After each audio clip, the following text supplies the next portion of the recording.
Chapter, we are in chapter 4.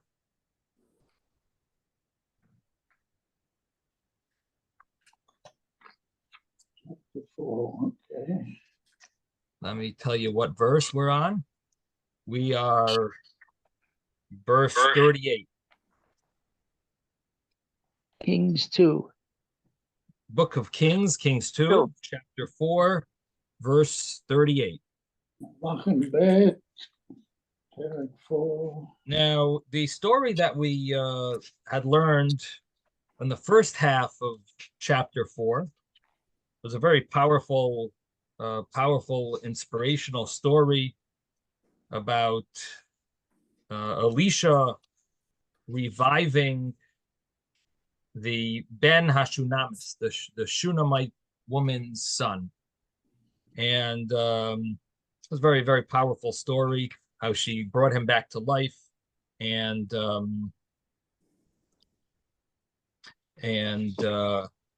this was, I should say, the middle story of chapter 4, where she brought this child back to life. He had died. He had blessed, Elisha had blessed this woman with a child. She was married for many years, didn't have a child. And this was a incredible story. And ultimately, what it boiled down to was that Elisha did Tchias Hamesim. He resurrected the dead. This child had died. It's clearly, the term used is mace, clearly passed away.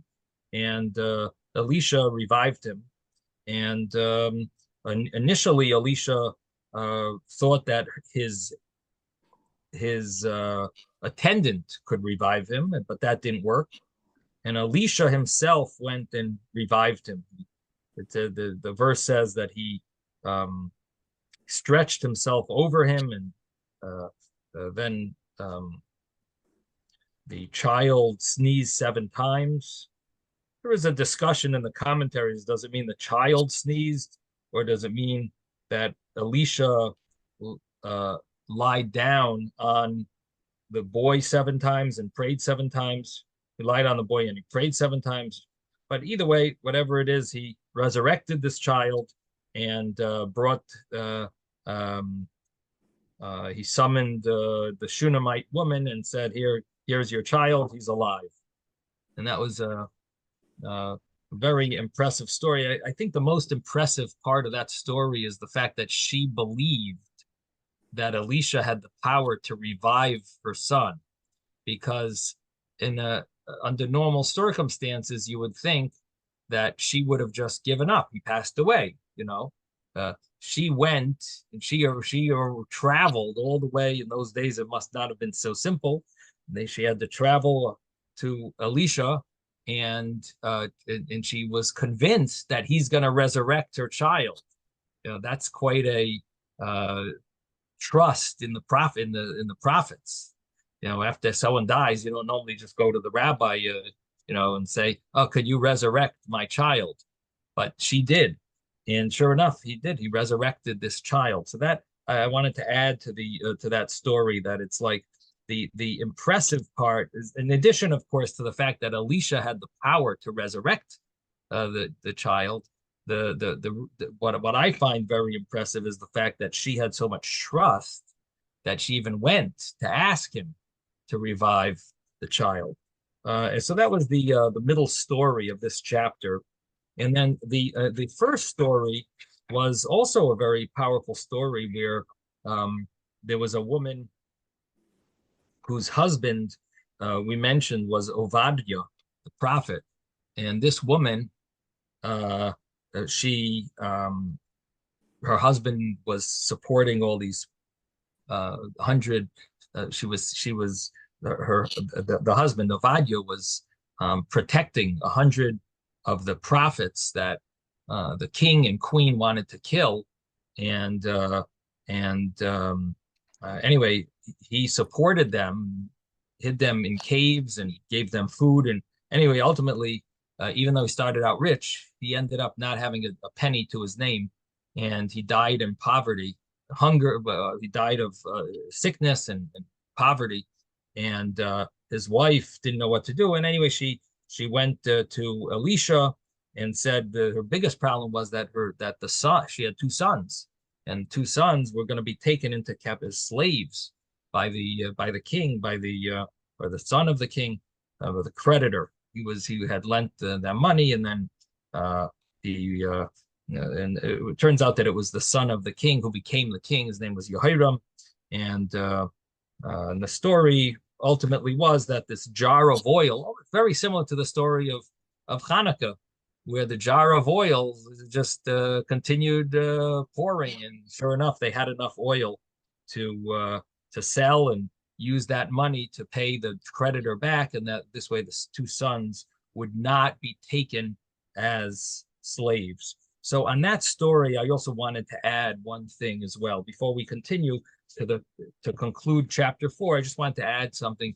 that there's a beautiful Hasidic interpretation that's discussed at length in Hasidic writing about this story, and the way they translate it is that there was this woman who was the wife, the Neshei B'nei Hanavim, the wife of the prophets, the student prophets. She was a wife of one of the student prophets, and she cried out to Elisha.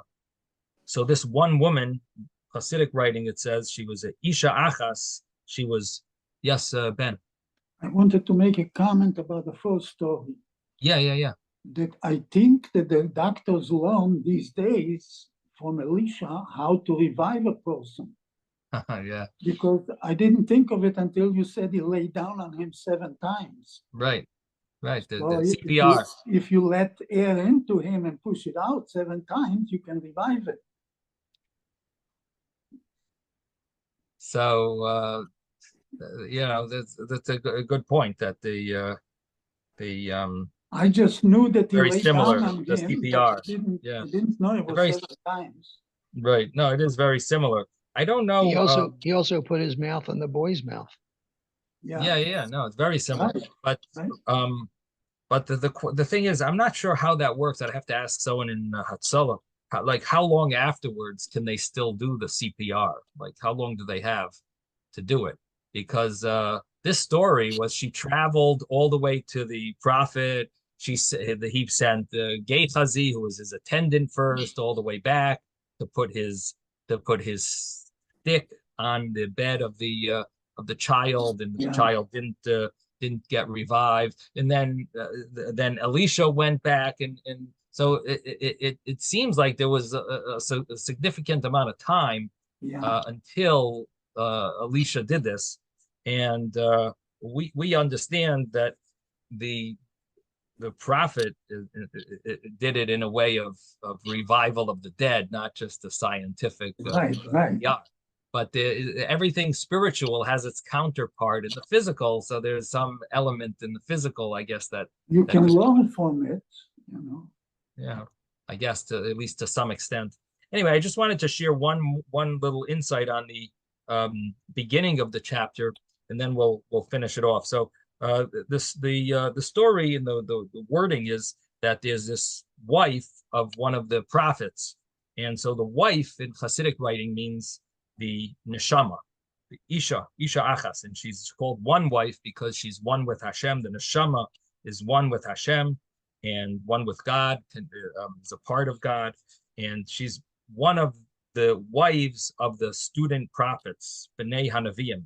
Now, Nevi'im is from the word speech. That's what prophet is. It's from the word nivs fasayim, and basically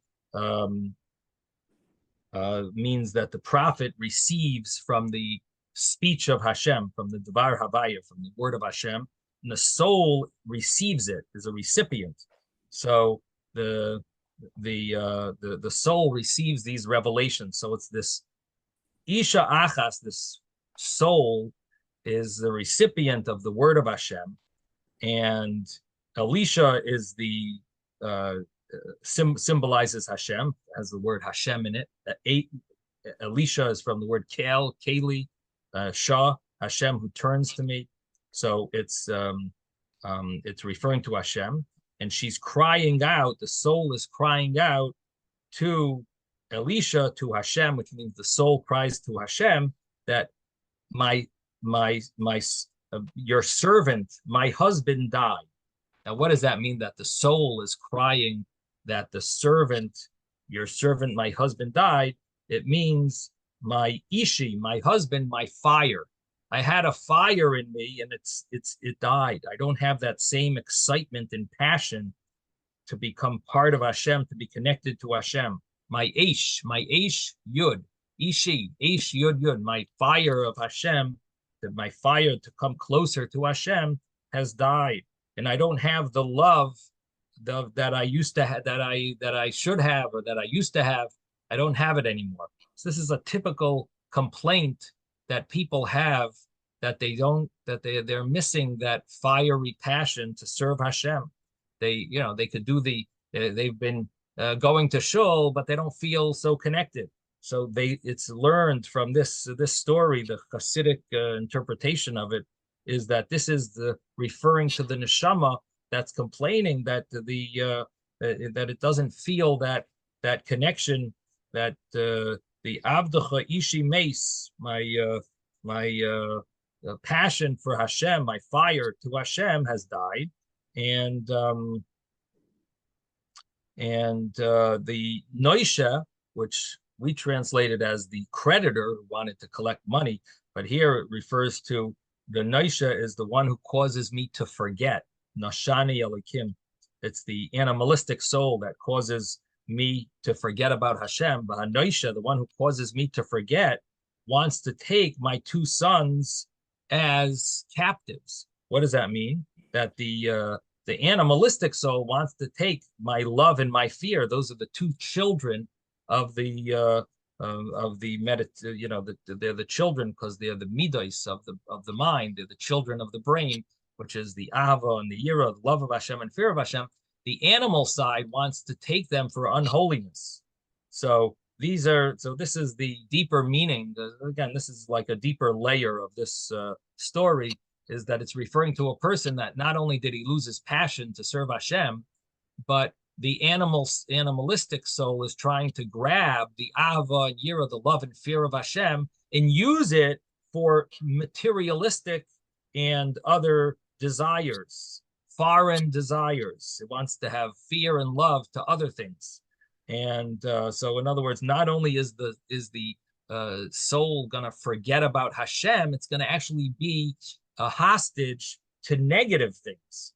And so Elisha answers the soul. So the verse continues that Elisha answers this woman, which we're translating as Elisha, meaning Hashem, answers the soul.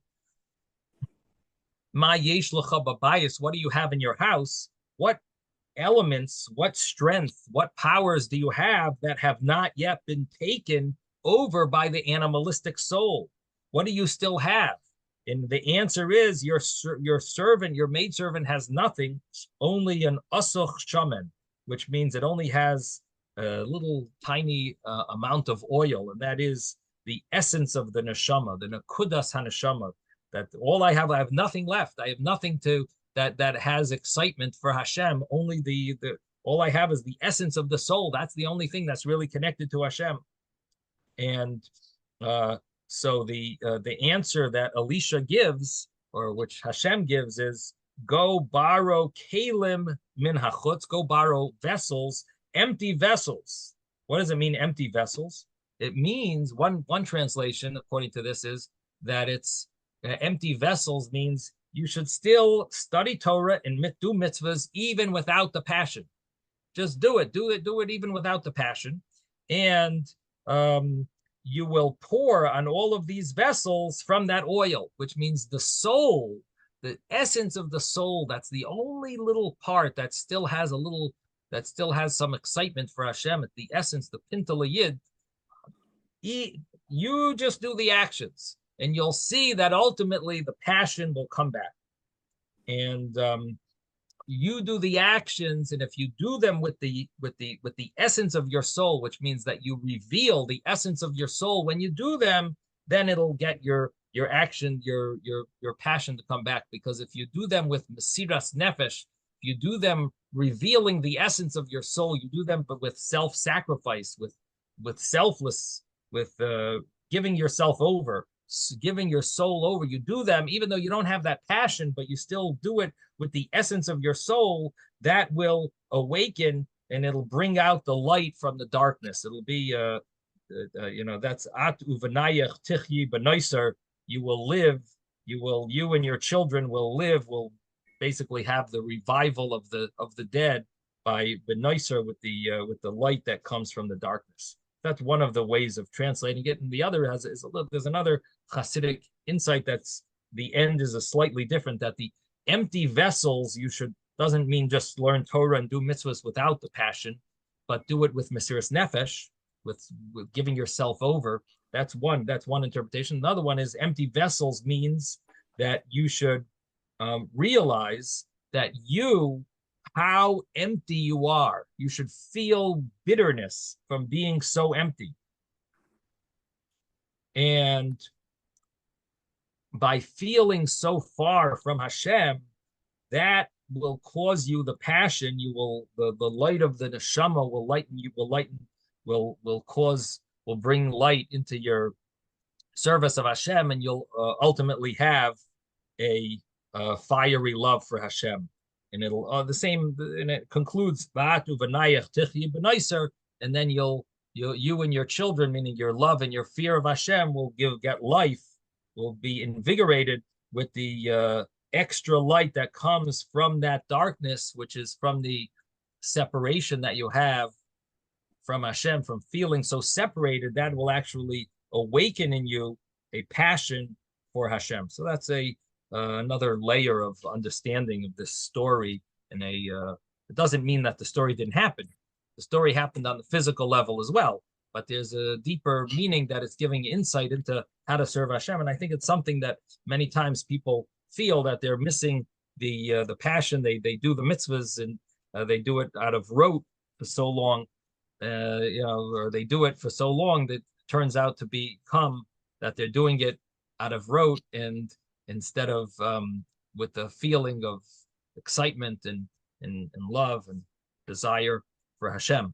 And so the answer to that is, number one, keep on doing the mitzvahs, and just do it with mesiras nefesh, give yourself over, and do it out of, with more self-sacrifice. And by doing it that way, like with selflessness and doing it that way, it will ultimately, the light will shine. And additionally, feel the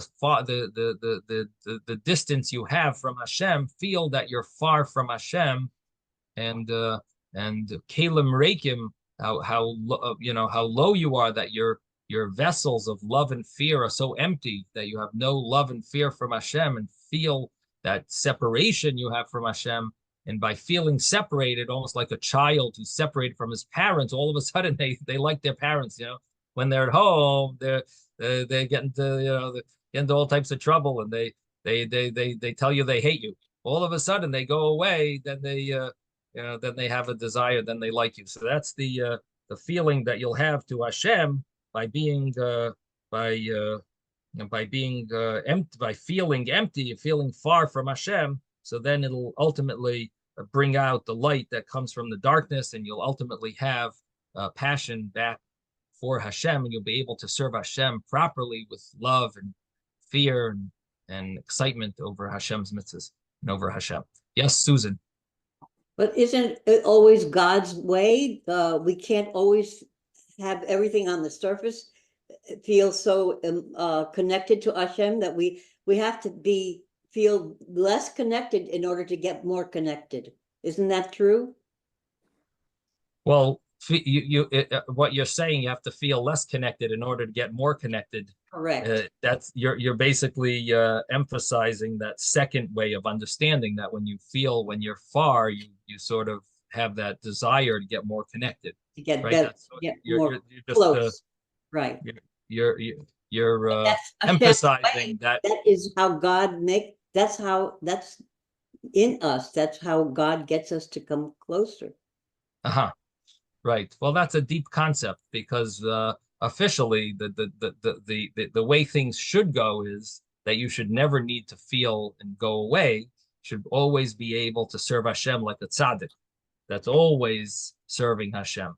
But there is, if someone messes up, there's always the option B is to come back. But it's not like that's the only.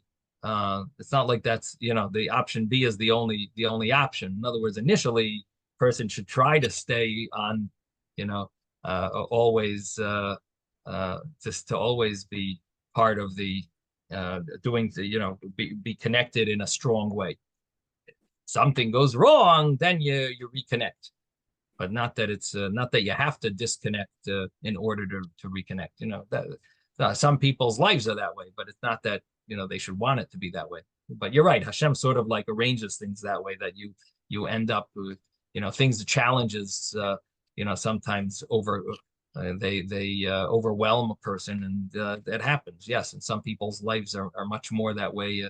The vicissitudes of life sometimes affect a person. Yes, David. What Susan is saying, I think, is almost like Kossis Lamar. It's the squeezing of the olive that brings out the oil, and it's the squeezing that brings a person. That situation is what brings a person to be close, to want to be closer to Hashem. Mm-hmm. Right. But it's not like something we want. It's it's not like you want to be kossis. You want to be closer to Hashem, but you don't want to have to be disconnected in order to. It shouldn't come from us. The disconnect. That's all I'm adding. It's like there's a phenomenon that I see with Israelis, Mhm. that in Israel they weren't religious at all sometimes. Then all of a sudden they come to the United States and they become from. Well, that's the idea of being far away causes people to need something to hold on to stronger, and they want to connect. Similar to what I said about a child leaving home, But and of course, there's a concept of yerida l'tzerech aliyah. Sometimes you go down, and it actually brings you up to a higher pedestal, because you went down, and sometimes the falling causes you to go go up higher. Sometimes or you need to lower your swing in order to hit it harder. So yerida l'tzerech aliyah is true. It's just that the ideal is to stay continuously thriving without having to go down. But if it happens, then you go down. Yes. Okay. So that's a little insight that I wanted to share. And now we're back to chapter 4, verse 38. That's where we are up to. And we're about to learn about the next miracle of Elisha. So we just had a few miracles already, and now we have another one. Verse 38, Elisha then returned to Gilgal. Again, we're in chapter 4, Kings 2, chapter 4, verse 38. Elisha then returned to Gilgal, and there was a famine in the land. The prophet's disciples were sitting before him. He said to his attendant, put up the large pot and cook a stew for the prophet's disciples. So basically, there were these young students, these students, they're called the B'nai HaNeviim. They're Talmidei Neviah. They're like the students of the prophets, or meaning Elisha's students. And the Gemara says that there are actually 2,200 of them. And there was a famine. And so Elisha had, after he finished this miracle with the Shunammite woman, so he returned to Gilgal, and he's going to study with these students. Now, the last time Elisha was in Gilgal was actually when Eliyahu had passed away. Right before that, that was when Elisha was escorting Elijah, and now Elisha comes back, and he's going to teach these students. He's gonna study with them. So anyway, so he's studying with them, and of course there's a famine in the land, and so he says to his attendant, put up this large pot and cook for them, cook a stew. Bishel Nozid. It's a very similar verse to the in Chumash, where we have by Yozed Yaakov Nozid, right? And Yaakov cooked some type of a lentil soup. So here also, like he's putting up this pot, he's cooking the Nozid, this stew. And verse 39, one of them went out to the field to gather herbs. And he came across a vine in the field and picked from it enough wild gourds. In the Hebrew, it's pakuos sadeh, wild gourds, to fill up his garment, which sounds like he's using the hem of his garment to hold the gourds. He came and cut them into the pot of stew, for they did not know. And the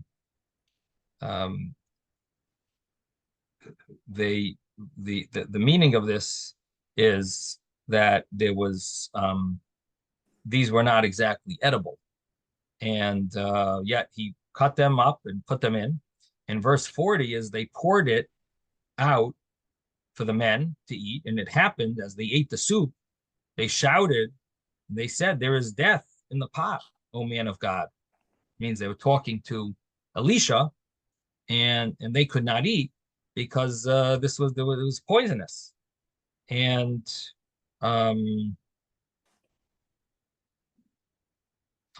the story is, what does he do?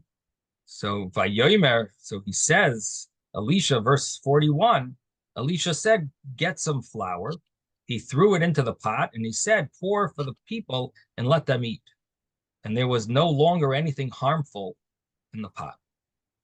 So they added some flour, and all of a sudden it became edible for the people. It was no longer harmful. What exactly is this? What is this teaching us?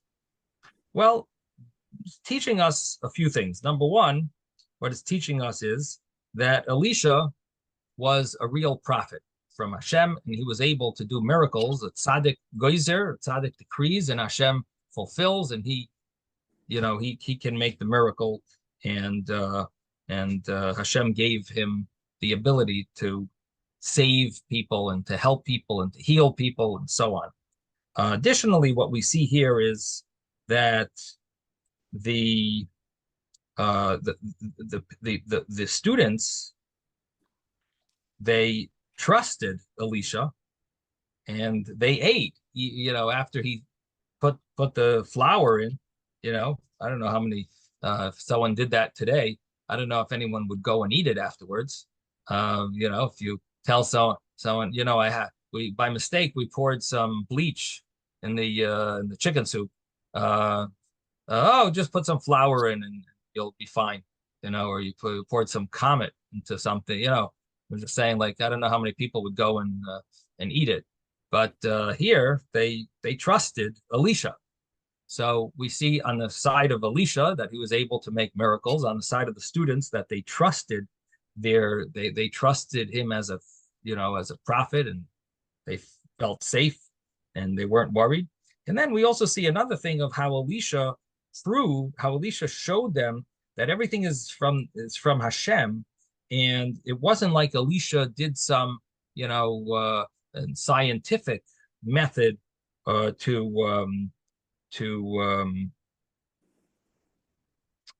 or maybe he could have just davened, and instead he actually put flour.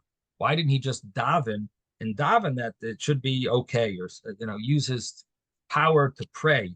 But instead, what he did was he put flour, and what he showed with that was that whatever Hashem wants, that's what'll, if that's what Hashem wants, even though logically, how could flour fix this? But nevertheless, Hashem is the ultimate healer, and it's not the medicine. It's everything that comes from Hashem. It's all based on Hashem. Now, if he would have davened, the truth is you would have seen the same thing, that it's from Hashem. But he wanted, I think, to show that Hashem. Well, it's an interesting question. Why didn't he just daven? Theoretically could have davened and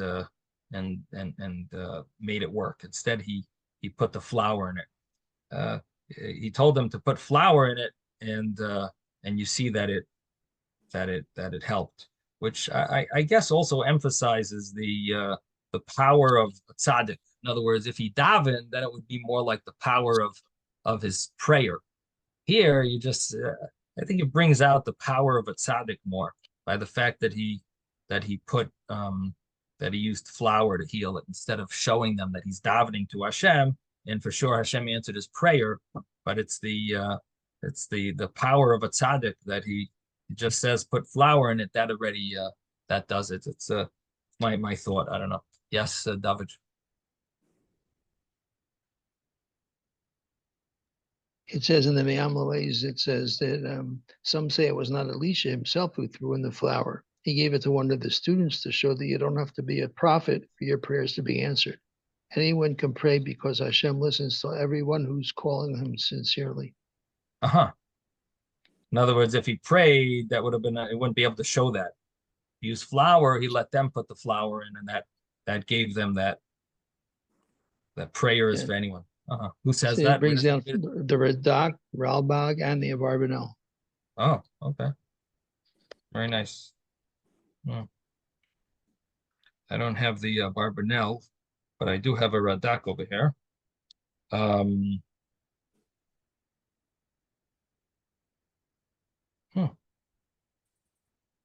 don't see it there. I think I'm looking at the wrong thing.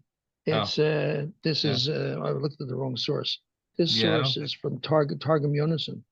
Uh-huh. Okay, I don't have that in front of me. Okay. Very nice. Very nice. So okay, so in any event, thank you for sharing that, David. So they ate it, and they ate from this, and it seems like everything was fine. He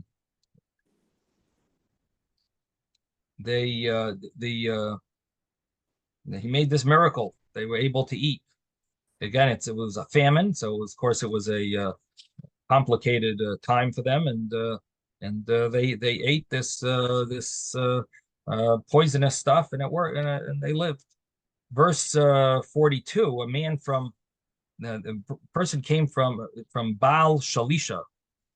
Baal Shalisha, that's the place, and he brought to the man of God food from the Bikurim. Bikurim, the first reaping. Now, it doesn't mean literally Bikurim, because the Bikurim is supposed to go to a Kohen, and Elisha is not a Kohen.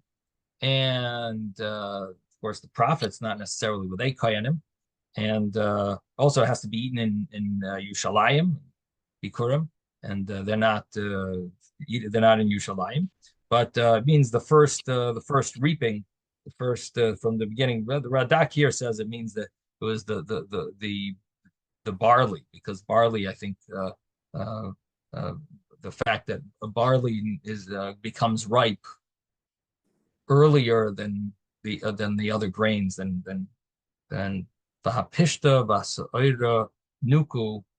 In the Chumash it mentions it as well, but it's the barley is, and that's probably why the omer is from the barley, because it's the first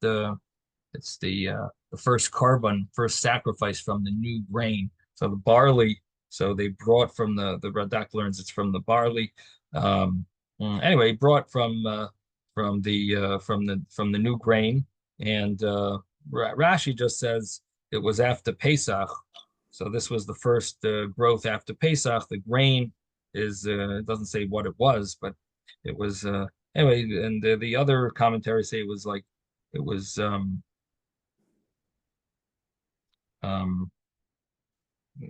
they just say it was bread made from the grain that was just harvested.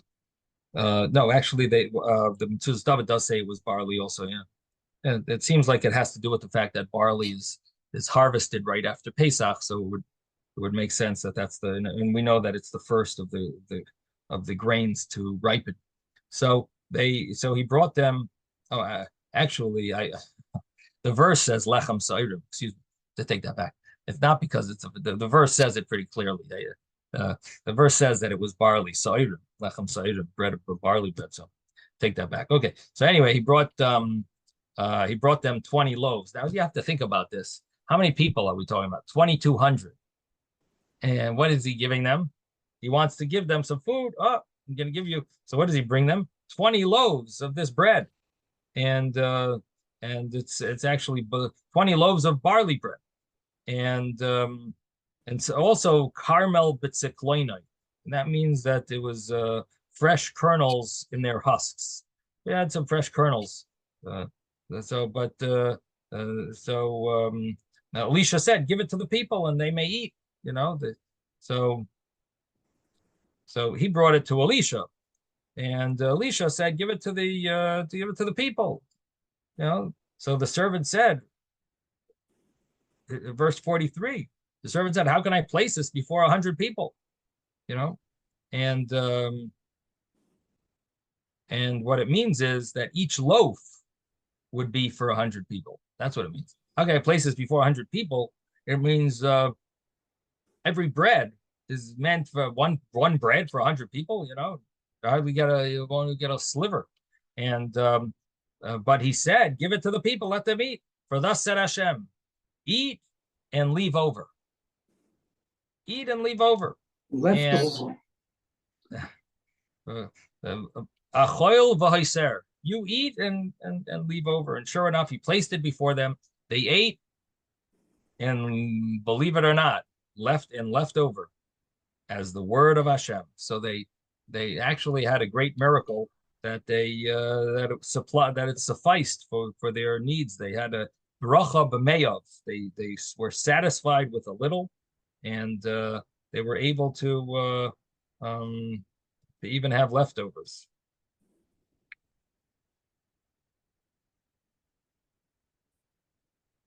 It doesn't clearly say, did the bread expand, or was there how exactly did this miracle work? Like, how did they have leftovers? The understanding I have is that it was a bracha b'meyav, that they had a bracha in their stomach, that their stomach was satisfied even with a little. But I don't see the commentary. A couple bites and they were satisfied. I think if the breads would have expanded, the verse would have said it. That somehow it says, in this case, rather than becoming greater, it remains small, but satisfied a great number of people. Yeah, does it say a source? That's what I'm wondering. It was very dense, Rabbi, and it was a big loaf. Right, but even so, 100 people. It's saying this story because it's telling us that there definitely was a miracle. But you're right, Susan, that if it's dense and it's big, it definitely will feed more people than you would think. But it's still telling it to us because there's obviously a miracle. So even with that, which is true, that could be. But yeah, this is the understanding here is I think the pasuk would have said it if it was a bracha with like the oil, that the oil expanded. If the bread expanded, it would have been if that was the method of the bracha. But here we see like the other side of the miracle, where it's a bracha the bracha is in one's stomach rather than in the bread, that you become satisfied. It's called the bracha b'meyav, bracha in one's insides, that he becomes like the satisfied. The shul. One pot is enough for the whole shul. Yeah, have to come try your cholent over there. See what you're referring to. 100 people. He says here that it was similar to the food that Elijah ate in the desert when he was running away from Jezebel. One meal less than for 40 days. Yeah, but who says that? Did they have a source? It doesn't. No. Yeah, so my understanding is that way. I don't know where I know that from, but that's the understanding over here. Okay, so anyway, the very next number that's there is saying it's from a Barbanel, but that's later. I think that's maybe later. Okay, well, anyway, so here we see another miracle of Elisha, and I should mention that this idea about the bracha b'meyav, the bracha, we do find it in the Torah. It's in a number of places. One of them was in last week's parsha. At least according to one commentary, he mentions that it mentions there before it says the klalos. It says that if you fulfill the mitzvahs, you're going to get brachas, blessings. And not only you'll get the blessings, it says that they will reach you. Get the exact word in the Hebrew, but it adds a word that seems extra over there. In fact, let me pull it up over here. It's in last week's parsha, the right before the teichacha, right before the rebuke. So in Parshas Kisavai, and it says over there, I just thought this was a nice little insight. Kisavai, let's see if it's.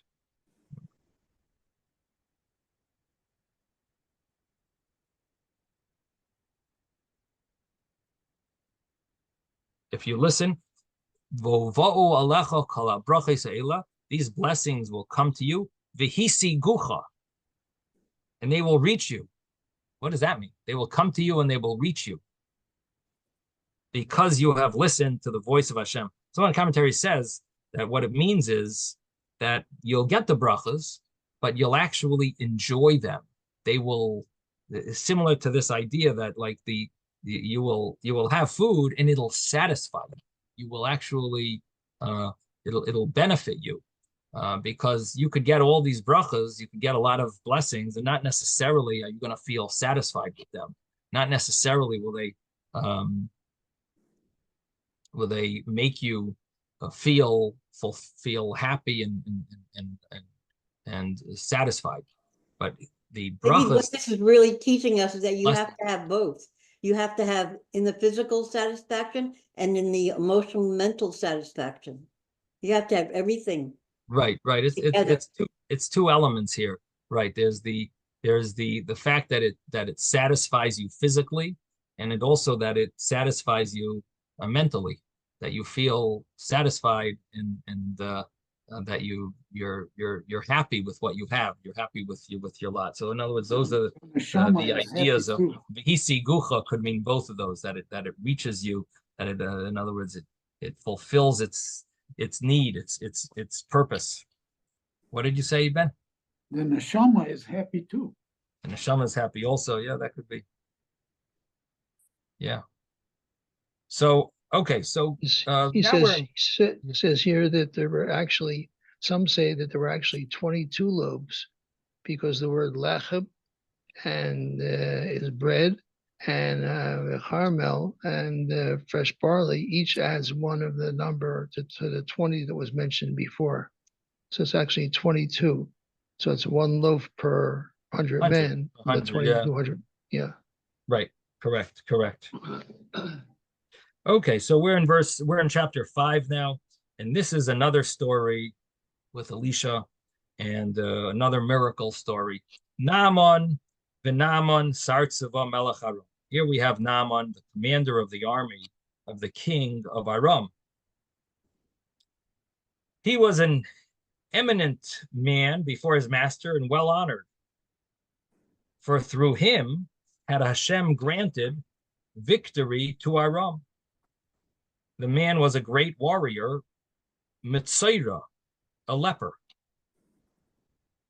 Now, the understanding here is that in what sense did Hashem, through him, Hashem granted victory to Aram? What did this Naaman do that made him be considered Hashem, that he had Hashem granted victory to Aram? Was that he was the one who shot the arrow that killed Achav. If you remember a few chapters back, where Achav was the wicked Jewish king, and he had come with two other kings, Yehoshaphat and the king of Edom. They came to fight Aram, and sure enough, someone went and seemingly without even intent to kill Achav. To kill Achav, and sure enough, it hit Achav and it killed him, and that was the end of. Well, Achav didn't die right away. He still stood up as if to strengthen his army, but ultimately he died, and his son, his other son Achazio took over, and then Achazio died, and then that's where Yehoram is now king. Now, so this Naaman, of course, is a big enemy to the Jewish people. He's the commander of the enemy country, Aram. Now, what's his problem? His problem is that he's Matzeda, he's a leper. Now, what is a leper? So the problem is that a leper is really a Jewish spiritual sickness. And many people understand that it comes from Lashon Hara. Really, the Gemara says a number of sins. One of them is Lashon Hara, but it seems like Lashon Hara got the most publicity. So whenever you talk about leprosy, you say it comes from the sin of Lashon Hara. But the Gemara mentions a number of sins that it comes from. But and one of them is Lashon Hara, the evil gossip, talking about others. So so how does a guy Naaman get leprosy? Leprosy is something it could only affect a Jew. It's not it's a Jewish spiritual sickness from a Jewish sin. And in other words, this is not a sin for goyim to speak Lashon Hara. It's a sin for Jews to speak Lashon Hara. So what does it mean that he had he was a Matzera? So some want to say, well, maybe it means that he was a physical leprosy, had the scientific leprosy, not the Jewish leprosy. Maybe he had the Goyish leprosy, the typical medical in medical books, that type of leprosy. But the other shot is that maybe some miracle happened, that Hashem wanted him to come, and to come to Elisha, and so Hashem made this change of nature, exception to the rules, and he gave him this biblical leprosy, saras. Now, this ultimately it led to the Elisha sanctifying, making a kiddush Hashem when he healed him, and he refused to take money for it. So that was that's the understanding here about this, the fact that he's a leper. So now, how does he end up coming to Elisha? So the story goes, the verses tell us the story, but that the man that Aram had gone out in raiding parties, Gedudim, and had captured a young girl from the land of Israel. And she was serving before Naaman's wife. So they captured a girl, a Jewish girl, in order to be like a servant for Naaman's wife. And she said to her mistress, the prayers of my master should be brought before the prophet who is in Shomron. Then he will heal him from his leprosy. So in other words, in their house, where this Naaman lived, the big talk of the house was that Naaman is a leper and he's going crazy. And so what does this Jewish servant tell her mistress? That why don't you just go to the prophet, go to the Jewish prophet, and he could heal you. Why are you suffering and for nothing? The Hebrew word is achale adoni. Why don't you the prayers of my master should go before they should bring them before my prophet. Rabbi. Yes.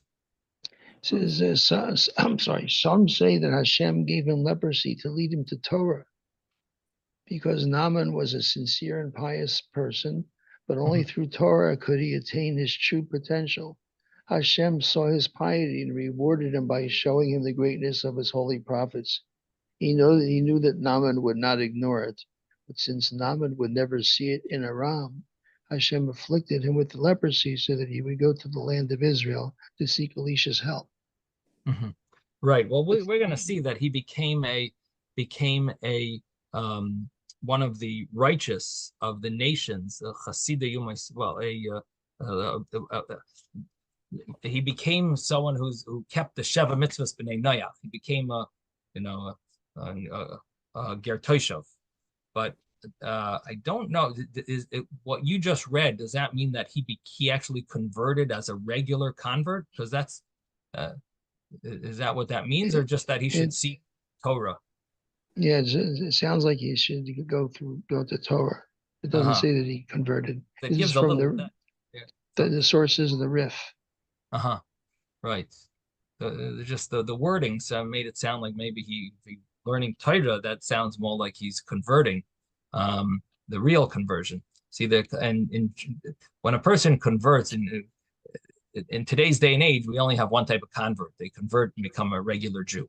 But there is a concept in Eretz Yisrael there is all over there's a concept that the non-Jews should accept the 7 Noahide laws. But there's a concept of a Jew, of a non-Jew becoming a convert, not to become Jewish, but to be able to live amongst us. They have to accept the 7 Noahide laws, and they become called a ger toshav, a resident convert. That they're not real, they're not Jewish, but we allow them to live in our midst. They're not going to worship idols, and they're going to keep the other laws of the 7 Noahide laws: not to kill, not to steal, not to commit adultery, not to, and in addition to not worshiping idols, and not to curse God, and to have courts of justice, and so on. And so that is the understanding that we'll soon see about Naaman. That's called a ger toshav. Okay, so here we have the fact that this Naaman has leprosy, and the captured young Jewish girl, Nara Katana calls her. She was a young Jewish girl who was the servant of Naaman's wife. She advises, why don't you go to the prophet? So go to Elisha. So the verse 4 continues. So Naaman,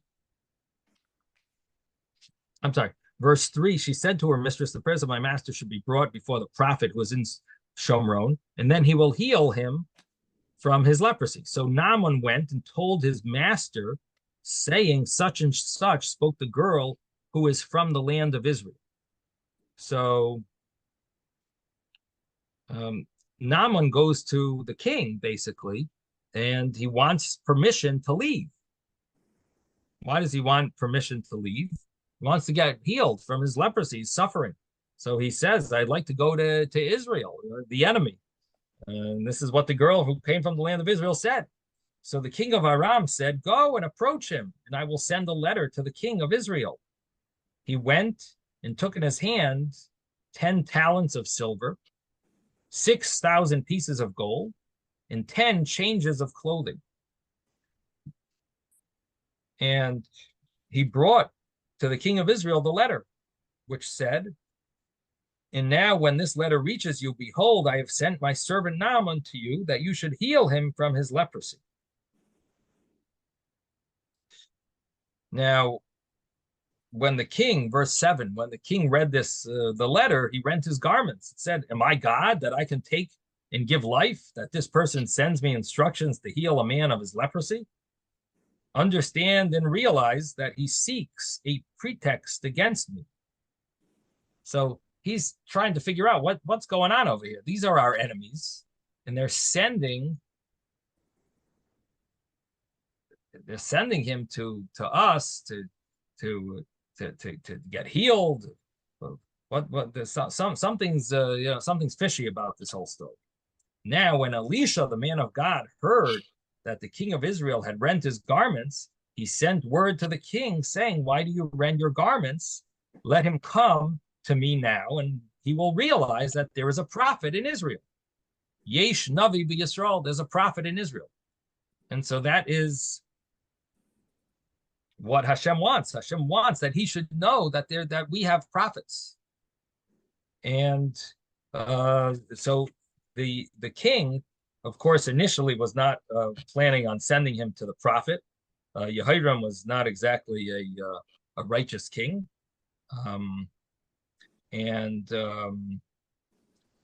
Nevertheless, when this Elisha sent him this message, so sure enough, he understood that this is what's meant, sends him to Elisha. In verse 9, Naaman came with his horses and chariot and stood at the entrance of Elisha's house. Elisha sent him a messenger saying, go and bathe 7 times in the Jordan. Your flesh will become normal again and you will be cleansed. So Elisha tells him a very simple thing. Instead of doing some type of surgery on him or doing some, telling him to do some, out of the ordinary type of thing, he says, no, all you got to do is go and bathe 7 times in the Jordan River. Now, the problem was it was so easy that it sounded too good to be true. It was so good. It was so easy and so simple. And so it seemed like such almost like a joke, like he's making a joke. In addition to the fact that Elisha was not willing to meet with this guy. He just sent his messenger. If you look at verse 10, what did Elisha do? He sent a messenger to tell him what to do. Like, I'm not even meeting with you. It's almost, it's in a certain sense, it's a big turnoff. Like he really doesn't care about this person. He's just sending him off. Oh, go do that. Go try that. So Naaman initially is very turned off. And in verse 11 is Naaman was enraged and he left. He said, behold, I said to myself that he would surely come out to me and stand and call in the name of Hashem, his God, and wave his hand over the diseased area, and the leper would be healed. So what Naaman was expecting was more of a prayer, more of a spiritual prayer. And that would have healed him. And because he has like a direct line to Hashem. So the